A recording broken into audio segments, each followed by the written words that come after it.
राधे राधे भक्तजन। भगवत गीता के 12वें अध्याय से श्लोक 15 में बताया जा रहा है, जिससे किसी को कष्ट नहीं पहुंचता तथा जो अन्य किसी के द्वारा विचलित नहीं किया जाता, जो सुख दुख में, भय तथा चिंता में समभाव रहता है, वह मुझे अत्यंत प्रिय है।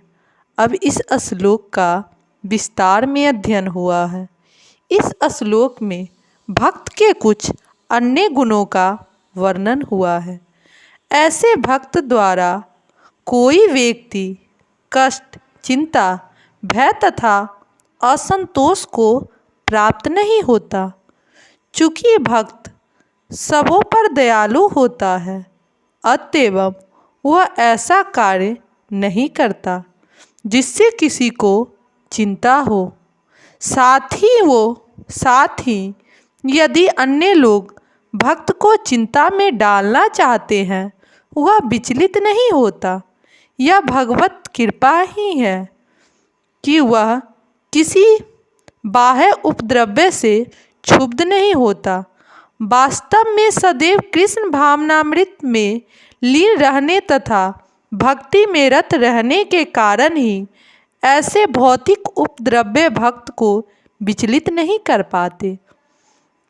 सामान्य रूप से विषयक व्यक्ति अपने शरीर तथा इंद्रिय तृप्ति के लिए किसी वस्तु को पाकर अत्यंत प्रसन्न होता है, लेकिन जब वह देखता है कि अन्यों के पास इंद्रिय तृप्ति के लिए ऐसी वस्तु है जो उसके पास नहीं है, तो वह दुख तथा ईर्ष्या से पूर्ण हो जाता है।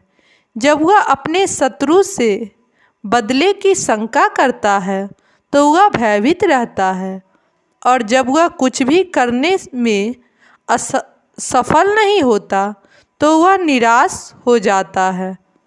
ऐसा भक्त जो इन समस्त उपद्रव्यों से परे होता है, कृष्ण को अत्यंत प्रिय होता है। श्लोक 16 में बताया जा रहा है, मेरा ऐसा भक्त जो सामान्य कार्यकलापों पर आश्रित नहीं है, जो शुद्ध है, दक्ष है, चिंता रहित है, समस्त कष्टों से रहित है और किसी फल के लिए प्रयत्नशील नहीं रहता, मुझे अतिशय प्रिय है। अब इस श्लोक का विस्तार में अध्ययन हुआ है।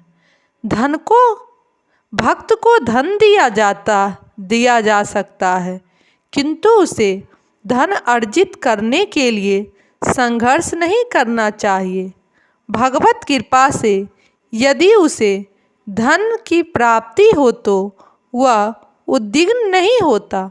स्वाभाविक है कि भक्त दिन भर में 2 बार स्नान करता है और भक्ति के लिए प्रातःकाल जल्दी उठता है। इस प्रकार वह बाहर तथा भीतर से स्वच्छ रहता है। भक्त सदैव दक्ष होता है, क्योंकि वह जीवन में समस्त कार्यकलापों के सार को जानता है और पारमार्थिक शास्त्रों में दृढ़ विश्वास रखता है। भक्त कभी किसी दल में भाग नहीं लेता, अतएव वह चिंता मुक्त रहता है। समस्त उपाधियों से मुक्त होने के कारण कभी व्यथित नहीं होता।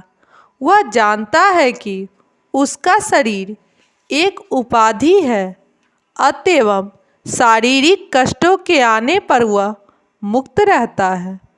शुद्ध भक्त कभी भी किसी वस्तु के लिए प्रयास नहीं करता जो भक्ति के नियमों के प्रतिकूल हो।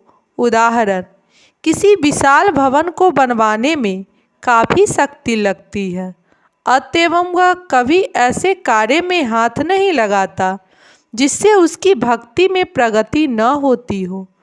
वह भगवान के लिए मंदिर का निर्माण करा सकता है और उसके लिए वह सभी प्रकार की चिंताएं उठा सकता है, लेकिन वह अपने परिवार वालों के लिए बड़ा सा मकान नहीं बनाता। राधे राधे भक्तजन।